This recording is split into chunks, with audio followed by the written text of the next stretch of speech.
Aí, quando a gente fala disso, a primeira divisão é biologia celular e biologia molecular, tá? Quando a gente fala de divisão de estudo.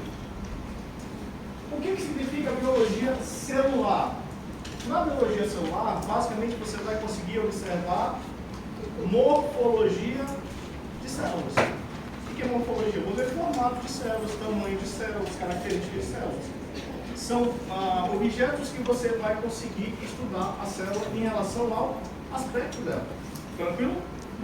Quando a gente fala de biologia molecular, são métodos de estudos que eu vou utilizar para ver dentro da célula. Como, por exemplo, o núcleo e organelas. Deu para entender? Tá? Repete. Repito. Por favor. Quando a gente fala de biologia celular, né? É um método de estudo de biologia celular. Por exemplo, microscópio. Já viram aqueles microscópios que tem nos laboratórios de vocês?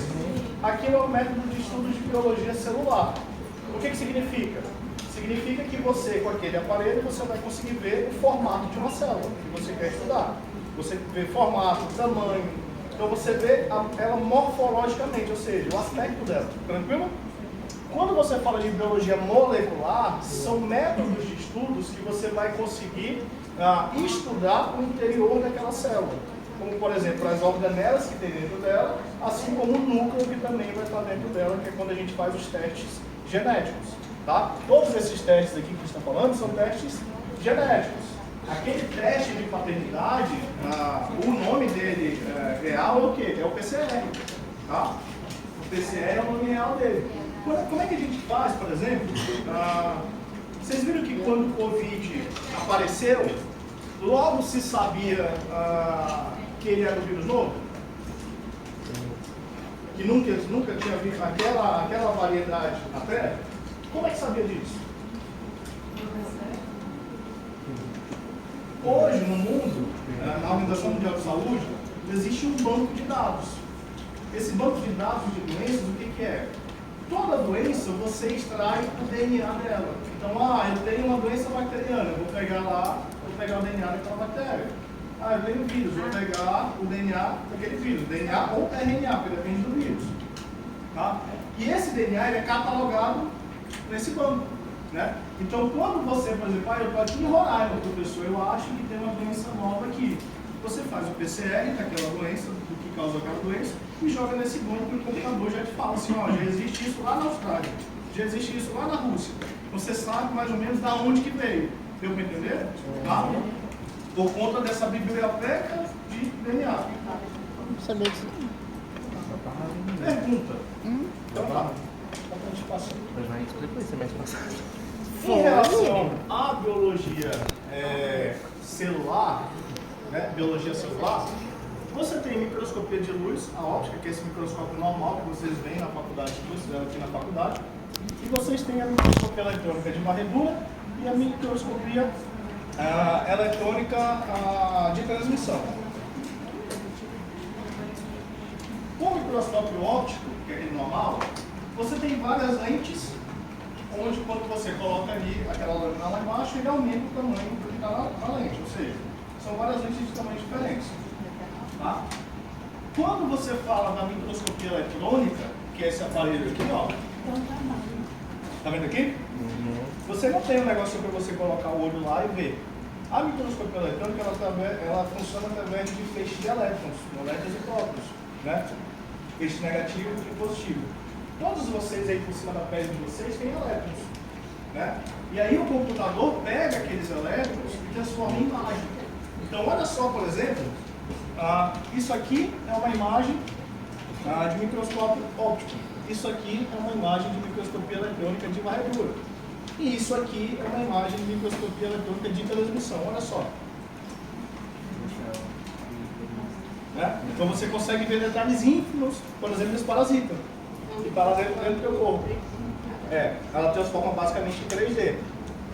Quando você fala assim, o microscópio óptico, que é aquele normal, ele aumenta a imagem ali até 1000 vezes. Quando você fala do eletrônico de varredura, você aumenta em 100 mil. E o eletrônico de transmissão em 1 milhão de vezes. Tá? Mas todos eles são métodos para você ver o quê? O formato. Você não consegue estudar no interior da célula. Tranquilo? Onde que a genética, aí eu volto para a primeira pergunta, onde que a genética influencia na vida de vocês hoje? Em tudo, tipo, me dê exemplos.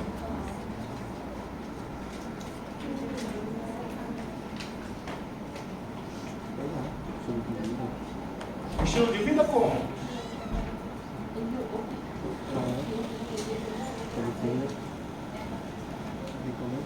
Imagina só, os senhores hoje se alimentaram? Sim. Alimentaram? Primeiro salário? Não. Sim. Eu não posso falar não. Se você vai ao supermercado, você vê um tomate todo grandão, vermelhão, desse tamanho, você vê um tomate pequenininho, sem formato, qual que você compra? Grande. O mais barato. O grande bonito, não é? Mas aquele grande bonito, ele é resultado de quê? De laboratório. Então, falta virar moranguinho. Basicamente, aquele lá, para estar daquele tamanho, hoje se consegue mudar o quê? O DNA daquele tomate. Hoje você já viu que a gente consegue mudar a pelagem de animais, a cor de pelagem de animais. Hoje você consegue fazer com a genética o que você quiser. Né? Desde mudar a cor, o formato, tá? Para deixar. A gente usa muito a genética hoje nos alimentos. Quando a gente fala se usa muito a genética em alimentos, é o quê? Para produzir alimentos bem mais vigorosos, maiores e volumosos, né?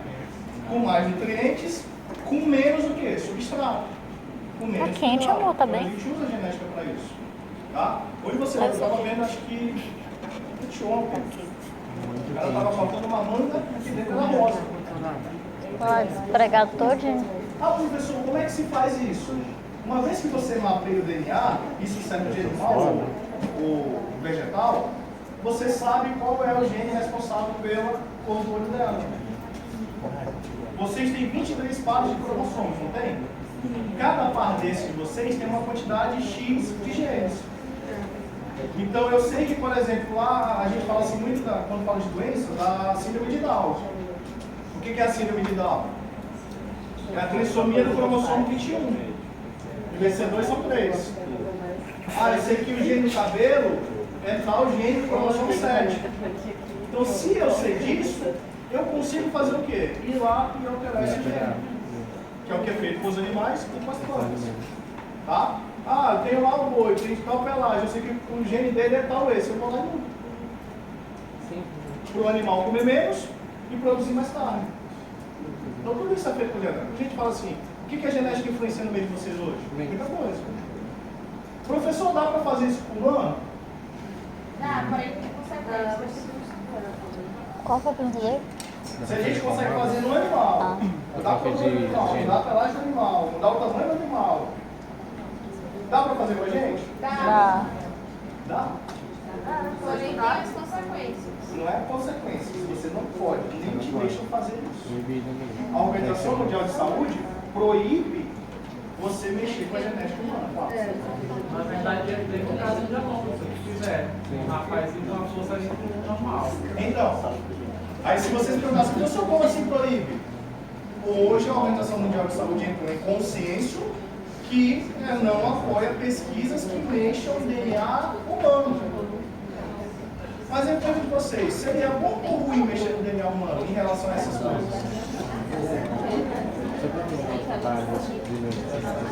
Quem acha que seria ruim? Levanta a mão. Justifique. Por que seria ruim? Eu sou legal no olho, quero ser magrinho, fortão no olho. Olho verde, tá vendo o olho verde aqui? Isso daria para fazer se a gente fosse mexer no DNA do outro, se deixasse a gente mexer no DNA. Seria bom isso?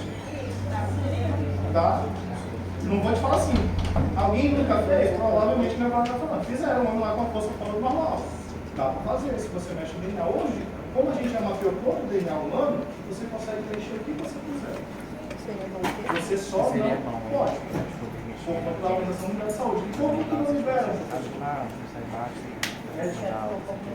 O Comitê Ético da Organização Mundial não liberou. Por que não liberou? Imagina só, lembra que a gente falou de variabilidade? O que vocês acham que se o casal pudesse escolher como que era seu filho, o que o casal iria escolher? Branco, dos olhos azuis, cabelo liso, louro. Aí aquela variabilidade. Aí que aquela variabilidade. Você queria ser o quê? Óbvio que não. E aí eu fui que eu falei pra vocês aqui, ó. Vocês, mesmo no artigo, vocês são frutos de. Vou pegar de uma evolução por conta da variabilidade genética de vocês. Então isso seria ruim, deu para entender? Tá? O que seria o lado bom? As doenças. Se eu sei, por exemplo, que a síndrome de Down é dada lá no cromossomo 21, a trissomia, eu poderia tirar isso do nascimento. Se eu sei que o Alzheimer é uma doença genética que pode ou não ser expressada porque é fenotípica, eu também já poderia tirar o quê? Isso também. Isso seria o lado bom. Só que quando você libera para mexer em DNA humano, libera para tudo. Deu para entender? Mas hoje na genética a gente consegue fazer tudo isso. Tranquilo? Pergunta. Os senhores que estão fazendo nível superior, vocês sabem que você não tem que fazer um trabalho de conclusão de curso, não sabe? Sim. Tem no TCC, né? Já passei por isso. Já? É legal? Não é bom. É bom pra caramba.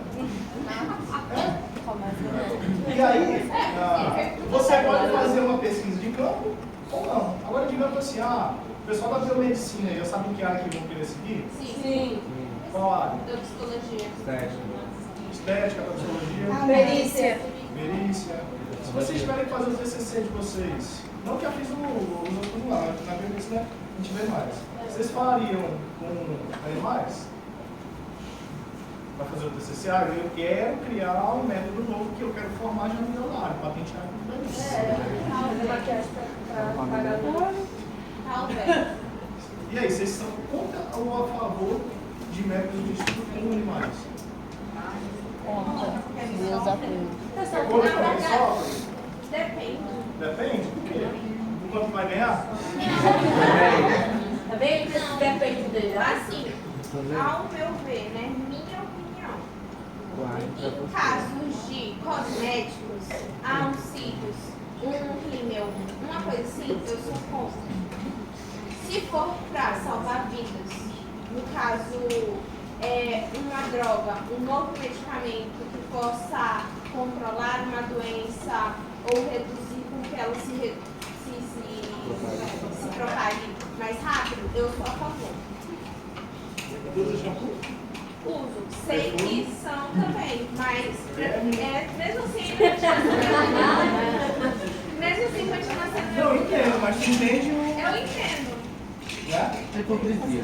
Não é hipocrisia, mas é porque como a gente assim, eu sou contra, mas eu uso, quer dizer que de certa forma você é o quê? Está financiando. Entende? Ou seja, você está ajudando na vida do bicho. Volta a pergunta, vocês são contra ou a favor? Mesmo assim, eu sou contra pelo bichinho só, ficar usando qual o batom dela ali, ó. Não, vai entender? Por isso que eu pensei assim, ó. A disciplina é para que vocês abram a cabeça para enxergar o que está ao redor de vocês. E não fiquem aqui assim, ó. Mas e aí?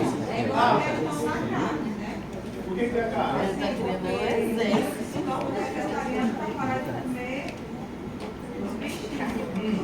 Possível pegar lá o teu sangue, separar uma célula tal, colocar dentro daquele potinho e deixar ela ali viva durante algum tempo quando eu quero fazer a minha pesquisa. Deu para entender? Tá? Então não se existe a necessidade em muitos dos casos que a gente utilizava o animal por conta das pesquisas in vitro hoje. Tá? A gente consegue fazer tudo ali dentro. Quando a gente fala daqueles potes lá e do líquido, pessoal, mas espera aí. Como é que só consegue pegar a célulazinha que está lá dentro do líquido e conseguir fazer a sua pesquisa? As células do teu corpo, elas têm tamanhos e pesos diferentes, tá? Células do teu sistema imune tem um peso, célula do pulmão tem outro, célula do teu fígado tem outro, tá? E aí, dependendo de como elas ficam naquele meio, você consegue utilizar elas. Aí a gente tem a primeira divisão quando a gente fala de cultivo celular in vitro, que é isso que a gente está falando, tá? Você tem a divisão de células aderentes e células em solução. O que significa uma e outra? Quando você pega aquele pote ali, que você coloca o substrato e coloca a célula lá dentro, né? Existem células que vão para baixo e existem células que ficam ali sobrenadando. As células pesadas do teu corpo, o que acontece com elas? Elas vão para onde? Para o fundo do pote, a gente chama elas de células aderentes. E aquelas que são leves e pequenas, que ficam ali sobrenadando, a gente chama elas de células em solução. E você consegue manter, dependendo... Só que assim, vocês não têm cara de quem planta uma horta, né? Mas... chicória, planta chicória. Eu tenho uma de Páscoa. Aí você não...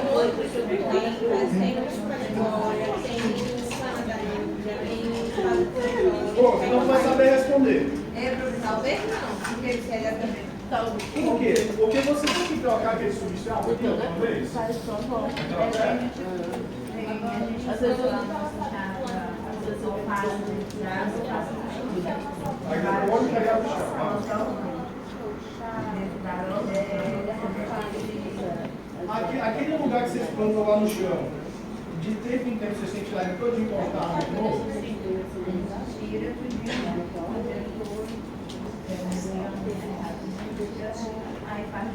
Tudo de novo, não é?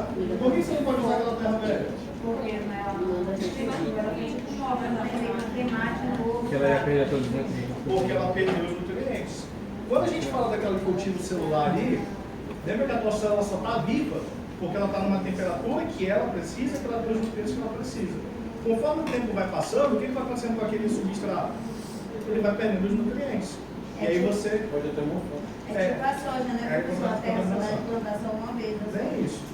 Aí quando você está com os nutrientes acabando, o que você faz? Você bota um novo substrato. Mas espera aí, professor, como é que eu tiro só a célula lá de dentro daquele líquido? Né? Porque você só está vendo isso, você não consegue ver olho nu as células. Tá? É que a gente fala assim, eu consigo hoje tirar um linfócito. Eu falei de vocês, mas assim, geralmente as células hoje a gente tira dos animais. Coleta uma parte de sangue, não preciso mais eutanasiar ele, né? E eu consigo estudar aquelas células dele ali, porque as células que ele tem, eu também tenho. Eu consigo ver a resposta delas. Tá? Quando você faz esse cultivo, as células do microscópio ficam assim, ó. Olha, por exemplo, isso aqui é uma célula. Tá? E aí você consegue estudar o que você quer. Professor, como é que eu vou tirar vou manter aquela célula viva? Vou só colocando no meio, colocando no meio, colocando no meio, colocando no meio o substrato até entupir de substrato? Não. Então, a partir do primeiro, aí a gente chama isso de repique. O que é o repique? Repique é você reproduzir aquela célula que você quer. Precisa de oxigênio, por isso que eu tampo. Exatamente, por isso que você tampa. E geralmente esses frascos vêm para a gente deixar ele o quê? Deitado. Por que eu não posso deixar ele em pé, que nem daquele lá? Porque você vai ter menos superfície de contato e as células vão ficar mais juntas. Então, provavelmente, você vai ter morte celular ali. Tá? Aqui você não tem tanta morte celular. E quando eu vou trocar esse meio, o que eu faço? Eu pego metade dele, jogo fora, e depois pego metade de um meio novo e faço o quê? Coloco lá dentro. Nessa metade que eu pego e jogo fora, vai células tuas ali também. Tá? E na metade nova, não vai célula nenhuma, então você, professor, então diminuiu pela metade o número de células, vai chegar uma hora que vai zerar? Não, porque essas células se reproduzem lá dentro também. Né? E você consegue separar só a célula que você quer com esse aparelhinho aqui, ó. Tá vendo? Esse aqui a gente chama de tubo Falcon. Esse tubo Falcon, tá vendo essa pontinha aqui, ó? Isso aqui é uma centrífuga. Aí, já usaram? Sim. Aí quando você pega aquele meio que está cheio de célula, aquele substrato está cheio de célula e coloca na centrífuga com esse tubo, para onde que as células vão? Para o fundo, porque elas são pesadas devido à gravidade, a centrífuga elas vão cruzar para o fundo. Então eu consigo tirar só as células e jogar no meio novo. Deu para entender? E isso eu consigo ficar fazendo e utilizar durante um ano se eu quiser. Legal. Tá? Só que quando eu vou fazer minha pesquisa, a pessoa pode ter que. As células podem morrer ali no meio? Podem. E você tem que ter um controle de que se você. Porque imagina só, você tem um trabalho do caramba de fazer essa pesquisa aqui, e quando você for utilizar as células, a maioria está morta. E não dá o resultado que tu quer. Eu Então chorava. você também tem que ter um teste que a gente chama de teste de viabilidade, tá? Que é para saber a quantidade de células vivas que tem ali. Isso, professor, essa troca de meio novo, geralmente ela dura uma semana. Então a cada semana você tem que ficar fazendo esse trabalho. Ah, professor, e se eu não quiser utilizar essa célula só ano que vem, o que eu faço? Congela. Criogênio. Aí você pega hidrogênio líquido e você congela aquilo dali. Tá? Quando a gente fala de congela, você utiliza o hidrogênio líquido e você tem que manter ela no freezer a menos 70 graus Celsius. Tá? O único jeito de você manter uma célula viável para você estudar futuramente sem ter essa necessidade de ficar replicando, né, é você congelar ela a menos 70 graus. Tá? Que são freezers específicos para você fazer isso. Quer ver um exemplo disso que atualmente se usa? Aí quando a gente fala assim de congelamento, o congelamento geralmente ele tem que ser lento, o descongelamento rápido. Tá? Compartimentos numerados, porque como é muita amostra, você pode se perder. Né? Identificação, tanque local ventilado, treinamento para manipulação de nitrogênio. Não sei se vocês chegaram a ver, mas aqui teve uma atriz bem famosa, que ultimamente teve um filho com uns quase 50 anos, eu acho. Cláudia Raia, né? Mais de 50. Mais de 50, 55. O que aconteceu ali? Com 55, como é que vocês foram produzidos? Espermatozoide, não estou falando coisa, estou falando da espermatozoide do teu pai, óvulo da tua mãe, se fundir e começaram a fazer mitose, e aí está aí vocês hoje, não é isso? Se dividir, está aí vocês hoje. A Cláudia Raia, com 55 anos, tinha óvulo? E como é que ela engravidou? Implementou congelado. Ela implementou conservado. Ovos congelados, no caso, Ela congelou os ovos? Ela não congelou os ovos dela. Depois toca o sol. Ela pegou o espermatozoide, implantou já no óvulo e depois botaram o óvulo dentro do útero dela. Ela pegou o espermatozoide do marido dela. Foi uma Seminação. inseminação artificial. Pegou uma doadora de óvulos, né? Ou seja, não estou falando que o marido dela fez coisa, não. Estou falando assim, só pegou os óvulos de uma doadora e pegou o espermatozoide Consigo do mesmo. marido dela. O que ela fez in vitro? Fecundou. Pegou o espermatozoide e botou lá dentro daquele óvulo. Uma vez que ela botou lá dentro daquele óvulo, o que ela fez? Botou no útero dela, porque ela não tinha. Né? O que ela não tem? Ela não ovula. Então, se ela não ovula, não tem como ela engravidar. Só que se ela fez isso in vitro e colocou dentro do útero, ela vai ficar grávida? Vai. E ficou. Deu para entender? Só que assim, Vai ter que fazer reposição hormonal. pergunta. Aí ela consegue manter a gestação, reposição hormonal, umas coisas que o feto vai precisar. Mas a pergunta que eu vou fazer para vocês: esse filho é da Cláudia Raia? E ela Não, Ela vai gestar 9 meses. Não, é dela sim, porque ela comprou. ela pagou. Ah, a pergunta é Dona e proprietária. é ou não é? Geneticamente não. Levanta a mão que acha que é filha dela. É dela? É filha dela. Porque fecundou o órgão dela. Porque eu tenho todo mundo tempo dela. Levanta a mão que acha que não é. Por quê? Professor, eu tenho certeza que é por causa do cordão umbilical. Então eles têm troca de sangue ali. Não tem troca de sangue. A gente quer ver isso no final da disciplina. Ai, filho da mãe. Não, não falando assim. Rapaz, o cordão umbilical, mas é um dos anos que eu falo assim, o cordão umbilical da mãe do feto não dá sangue, tá? Só que nutriente, mas não dá sangue. Por isso que você consegue hoje fazer com que uma mãe que tem HIV tenha um filho que não tenha. Porque não existe a troca de sangue. Mas volta a pergunta. Quem falou assim, não é filho dela, por quê? Se ela está gestando 9 meses? Porque o DNA vai estar no óvulo da mulher. Qual foi a dúvida? Geneticamente ela não é mãe, então. Porém, o óvulo dela vai ser o DNA dela, vai misturar junto com o espermatozoide. Querendo ou não, o DNA dela vai estar ali. Não vou entrar em crenças e nem achismo. Vou falar para vocês o que ela falou. Geneticamente, essa criança que ela vai gestar não tem nada dela. Porque o óvulo que vai sofrer mitose é de outra pessoa. O fato dela gestar para ser a meu filho, eu não estou entendendo isso. Eu estou falando que geneticamente essa criança não tem nada da mãe. Ela gerou, porém, ela é órfã de outra mulher. Exatamente. Ela vai nascer fruto da outra mulher. Exato. É igual o filho daquela Tami, que é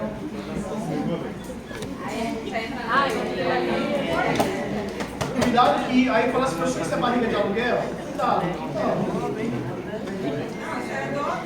É, doadora de óvulos. Você fazendo aqui, é uma barriga de aluguel, o quê? Você pega o espermatozoide do homem, né? Você coloca aqui dentro. Aqui, já que fez exaustor, que bota no fogão, ele tem um aqui dentro. Assim como você bota o bico de buça aqui, ainda vive uma luz ultravioleta para não contaminar nada daquelas amostras. Tá? Estufa. É um ambiente que você consegue controlar a temperatura que você quiser. Então, eu sei que a minha célula sobrevive na temperatura do meu corpo que é 36,5. Então, eu consigo colocar a minha amostra aqui dentro e controlar a minha temperatura em 36,5 num ambiente bem favorável. Tá? O microscópio, a centrífuga. Então, você tem hoje vários equipamentos que te ajudam a não fazer pesquisa com seres vivos. Deu para entender? Professor, quanto tempo vive a célula na incubadora? Depende, a gente geralmente coloca ela na incubadora só para se reproduzir. Então eu falo assim para vocês, se eu pegar uma amostra da tua saliva, colocar no meu substrato, no meio de cultura e colocar dentro da estufa, em 12 horas ela proliferou, já cresceu. Tá? É bem rápido. Aqui os potes que a gente falou para fazer as culturas in vitro. O vitro é isso aqui, tá? Materiais que a gente usa, pipeta, tá? A pera para pegar aquelas células que a gente quer em substâncias. Dá para se fazer esse tipo de pesquisa não só com as células do teu corpo, mas eu consigo fazer com bactéria, levedura, que são fungos, protozoários, vírus, micoplasma, tudo que eu quiser pesquisar, eu consigo pesquisar de forma dentro do laboratório, sem ter que fazer eutanásia, por muitas das vezes, de seres vivos. Tranquilo? Tá? A pergunta só, vocês acham que vão ter também microbiologia? Sim. Já tiveram aquele pão mofado dentro da geladeira? Já. Já? Tem tomate, mofado também? Ficou muito tempo lá? O que vocês fizeram? Joguei fora. Lixo. Comeu uma partezinha assim, não comeu?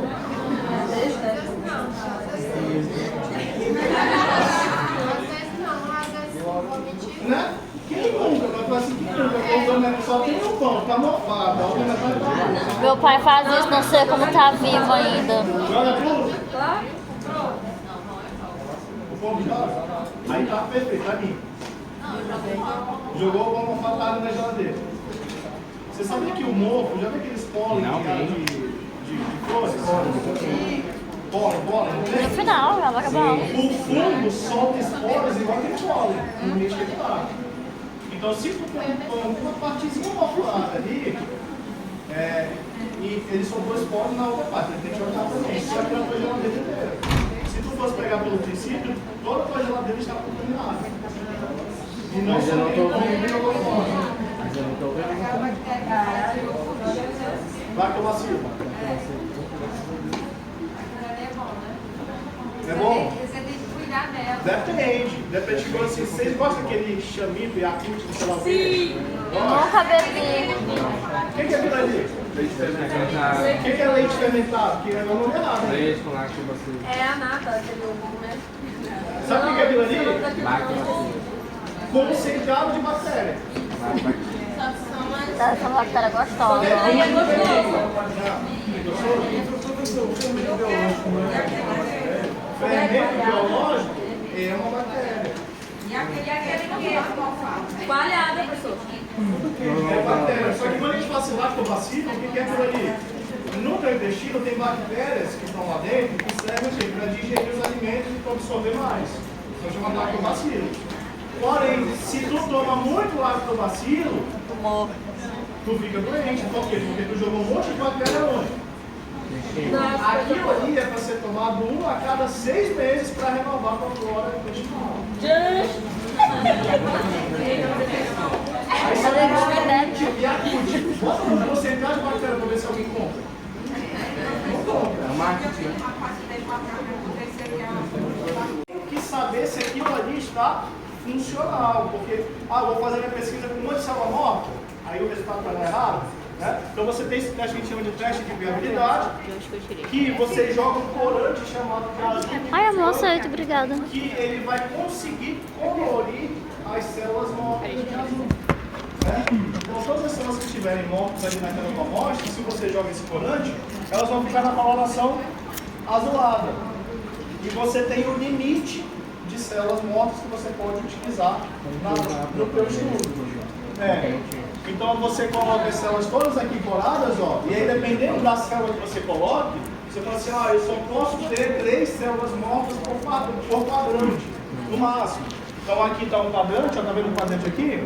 E você conta quantas mortas tem, tá? Se passar daquele número específico daquela célula, você tem que pegar essa tua amostra todinha aí, jogar fora e fazer de novo, tá? Para dar o teste de viabilidade. Toda vez que você vai fazer pesquisa celular in vitro, obrigatoriamente na pesquisa você vai ter que fazer isso aqui. Coisa que eu não preciso fazer quando eu estou fazendo com o animal in vivo, tá?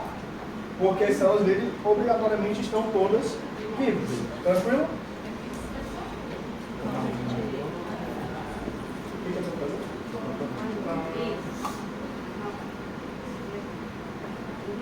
Como você almoça já quer ir embora? Tá meio quente aqui. Professor, desculpa, poderia explicar isso de novo, por favor, eu não entendi. Quando a gente está falando de cultivo de célula para utilizar em pesquisa, né? E você vê que o cultivo de célula, quando você faz, ele fica assim, ó. Ele fica ali dentro. Sim. Ele líquido. Só que quando é outro, você não consegue saber o que está vivo e o que está morto. Sim. E para não te dar um resultado falso naquela tua pesquisa que você está fazendo geneticamente, você faz esse teste que é obrigatório em estudos in vitro, que é o teste de azul que tem em pano. Sim. Esse corante, nas células mortas, ele consegue deixar ela azul. Tá, diferenciar, Para beleza. diferenciar das vivas. Só que quando você coloca o corante lá, que você vai pegar essa amostra, você tem que colocar uma coisa que chama de câmara de Neubauer. O que é isso? Esses quadrantes aqui, ó. Tá? Você tem que separar. Tá vendo aqui que tem 5 quadrantes? Né? Sim. Esses aqui que a gente mostrou. Então você vai jogar as células aqui dentro e você vai contar quantas azul tem em cada quadrante. Dependendo da célula específica que você está trabalhando, você tem um limite. Linfócito B, eu só posso ter, que a gente está dizendo, 3 células mortas por quadrante. Então, se num quadrante desse aqui você tiver 4, você tem que fazer o que com essa amostra? Jogar fora e fazer de novo, porque você tem mais células mortas do que vivas. E provavelmente o resultado da pesquisa vai dar falso. Deu para entender? Entendi, Tá? obrigada. Aqui os equipamentos que vocês vão utilizar muito ainda durante a faculdade. Alguns vídeos que essa aula vai mandar para vocês também, caso vocês queiram assistir. E aí a gente vem com o primeiro teste ainda morfológico de biologia celular. Tá? Que horas que era a nossa aula, né? 8 e 10. 8 e 10. Quando for 8. Tentou. Não é 8 e 20 não? Então vamos lá. Só esse teste aqui depois eu vou divulgar para vocês. O teste de imunohistoquímica, né, é um teste de biologia celular. O que eu estou falando? Que você vai ver o quê? Morfologia, formato. Eu não estou conseguindo ver o interior dela. Vou ver características do formato dela. É o teste de imunohistoquímica. Como que ele funciona? A gente conversou sobre o que é anticorpo? Sim. O que é o anticorpo?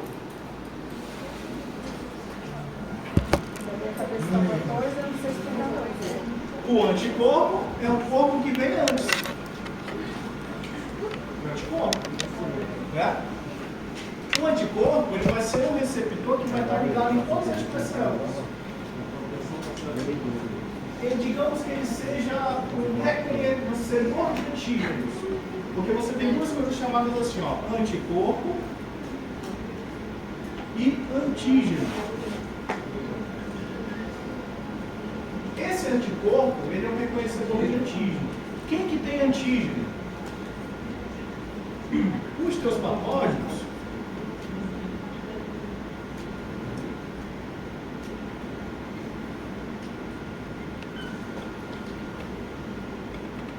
Antígeno e anticorpo. Digamos que isso aqui seja uma célula de defesa tua e isso aqui é o vírus. Tranquilo? Quando a gente fala de anticorpo, é uma proteína que está ligada na membrana da tua célula que serve para reconhecer antígenos. Tá? O que é o antígeno? É uma proteína que está ligada em patógenos, bactéria, vírus, fungos, protozoários. Mas em teoria é a mesma coisa, deu para entender? Só que se ele está em algo que causa doença, você chama de antígeno. Se ele está na tua célula, você chama de anticorpo. Tranquilo? Cada vez que você entra em contato com uma doença, o teu corpo gera anticorpo. Ah, eu entrei em contato com hepatite C. Alguém tem hepatite C. Então, meu corpo vai gerar anticorpos específicos para hepatite C. Então, as tuas células vão gerar um bichinho desse aqui, ó, que toda vez que entrar em contato com aquele vírus da hepatite C, ela reconhece e destrói. Tá? Mas digamos que quem destrói ainda é a tua célula, só faz reconhecer, tranquilo? Tá? E para tudo que tu tem de doença, você vai produzir um anticorpo diferente. Então, na membrana das tuas células todinhas aí, tudo que você já pegou na tua vida de doença, ela tem um anticorpo específico para aquilo dali. E basicamente a gente chama de IgG e IgM. Eu tenho IgG e IgM por vírus da gripe, eu tenho IgG e IgM por HIV, eu tenho IgG e IgM por hepatite C. Tudo isso é IgG e IgM. Só que isso aqui você tem quando você está doente. Ah, estou doente aqui, então você está gerando um anticorpo para combater aquela doença. Isso aqui é um anticorpo que fica de memória. Você adoeceu, mas precisa reconhecer ainda, caso você tenha contato de novo, você gera IgG e IgM de memória. Tanto que você só pega a catapora quantas vezes? Uma vez. Uma tem alguns raros casos de duas. Mas uma vez. Por quê? Porque o anticorpo que você gera de memória da catapora não acaba nunca. Fica ali para sempre contigo. Então, toda vez, vocês acham que nunca tiveram mais contato com o vírus da catapora? Não. Tiveram. Por que tu ficaram doente? Porque as suas células reconheceram e destruíram. Se você não tem anticorpo, aquele patógeno vilão aqui, ele fica andando dentro do teu corpo sem ser combatido. Por isso a importância do anticorpo. Ele passa do lado da tua célula de defesa e não faz nada com ele. Tranquilo? Então, existem doenças que você tem esse IgG que fica para sempre, e existem doenças que esse IgG ele vai caindo conforme o tempo vai passando. Exemplo, vocês não têm que tomar a vacina da gripe todo ano? Tiveram que tomar quantas doses de corona? 4, né? Está na quinta. Por que você tem que tomar todo ano? Porque esse IgG vai fazendo o quê? Vai baixando. Aí, eu só falei que a gente produz IgG, porque a gente adoece. Quer produzir anticorpo, adoece. Só que para você não adoecer, o que você faz? Toma a vacina. O que é a vacina? Não, não é anticorpo. A vacina ou é o próprio patógeno adormecido, ou é o núcleo daquele vírus, o DNA daquele vírus. Vocês viram que quem tomou Coronavac? Que levanta a mão. Tomou Coronavac para a primeira? Teve muita reação? Nada? Não, eu acho que teve muita reação. Quem tomou Pfizer? Eu fiquei 5 dias de cama. Tiveram reação quem tomou Pfizer? Geralmente quem não teve, quem tomou Pfizer, que é a AstraZeneca, não teve muita reação, por quê? Porque não era o vírus. Era o RNA do vírus, ou seja, eu peguei só o núcleo da tua célula, ou seja, o vírus eu peguei o núcleo da tua célula e joguei lá no corpo. Só esse núcleo já é responsável por produzir anticorpo. O que era o ruim da Coronavac? É que ela jogava o próprio vírus adormecido. Então a pessoa adoecia realmente de verdade com o coronavírus e gerava um tipo de anticorpo. Tranquilo? Por que eu estou tendo essa conversa de anticorpo com vocês? Porque a imunohistoquímica, ela consegue fazer a coloração do anticorpo que está na membrana da célula. Tá? Quando a gente fala de imunohistoquímica, né, que é um método que a gente tem diferença de especificidade e sensibilidade, né, que a gente fala que ele é um método bem específico. O que é específico, uma coisa específica?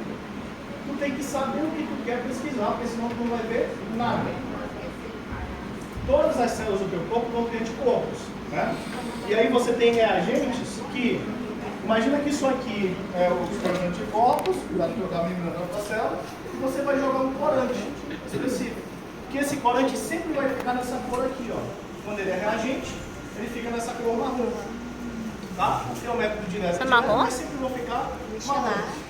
Aonde que você está colorindo para aparecer assim, ó? Tá vendo aqui o formato das células? Consigo ver o formato dessa célula, é até o núcleo aqui, tá vendo? Né? Você conseguiu colorir a membrana da célula? Não. Esse corante que você está jogando, você está corando quem? O anticorpo. Por que você está vendo a célula de fato ali? Porque ela é coberta de anticorpo. Só que você tem um tipo de reagente, que chama esses corantes de reagente, para cada tecido que você quer. Ah, o tecido do fígado tem um anticorpo específico. O tecido do pulmão tem um anticorpo específico. Ah, o tecido do rim tem um anticorpo específico. Ah, o tecido do vírus tem um antígeno específico. Você tem um reagente para cada tipo de anticorpo. Por isso que a gente fala que ele é bem específico. Ah, professor, eu peguei uma amostra de pulmão e joguei um reagente que é do fígado. O que vai aparecer lá na minha plaquinha? Nada. Porque aquele reagente não vai se ligar ao anticorpo específico dele, deu para entender? Então, essas imagens que mostram aqui, ó, que toda imagem de imunohistoquímica vai ser marrom assim, é basicamente a coloração do anticorpo daquele tecido que você está estudando. Então, aqui na frente que a gente tem, ó, olha aqui, ó. Tá vendo o marrom aqui? Né? É o intestino de um cão, musculatura lisa, e o reagente que a gente utilizou para o intestino é o CD79. O CD79 ele é específico para o tecido intestinal. Se você jogar em qualquer outra parte, vai ficar tudo o quê? Branco. Deu para entender? Tá? Aí você tem vários outros tipos de anticorpos, ó, vários outros tipos de reagentes. Vai depender do que você quer estudar. Mas a imagem da imunohistoquímica sempre vai ficar o quê? Marrom. Aquilo que tu vai querer ver, ela vai ficar marrom. Não perguntar não. Na verdade eu ia, mas... Ó, o anticorpo daqui, AE1, AE3, esse é o nome do reagente que a gente está usando. Tá? A gente quer ver a cromatina de uma célula, então você joga também aquele reagente específico. Então ele é um método de biologia celular que você vai conseguir ver o formato de células a partir da coloração dos anticorpos específicos. Tranquilo? Tranquilo. Ficou bom? Pra fazer... Meu nome? Tipagem sanguínea, reagente sanguíneo. Então, para fazer tipagem sanguínea, a gente já usa uns outros métodos de seleção, porque você tem diferentes tipos de hemácia. Todo mundo é hemácia. Só que essas hemácias têm tipos diferentes, que são aqueles O positivo, O negativo, A, B, positivo, recessivo. A gente também vai ter essa aulinha sobre, mas são estruturas que estão nas bordas das hemácias. Apesar de todo mundo ter hemácia, elas têm receptores nas extremidades que são diferentes. Então, por exemplo, se eu tenho um sangue O positivo, ele tem um certo receptor positivo na ponta. Se eu jogo um A, aquela, por mais que seja a mesma hemácia, é um corpo estranho. Qualquer corpo estranho dentro de vocês, o que o organismo que vocês faz? Expulsa, né? Ou seja, inflama e expulsa. Deu para entender? Então a gente vai chegar lá. Tranquilo, povo, até agora? Tranquilo. Então, a aula que vem a gente continua.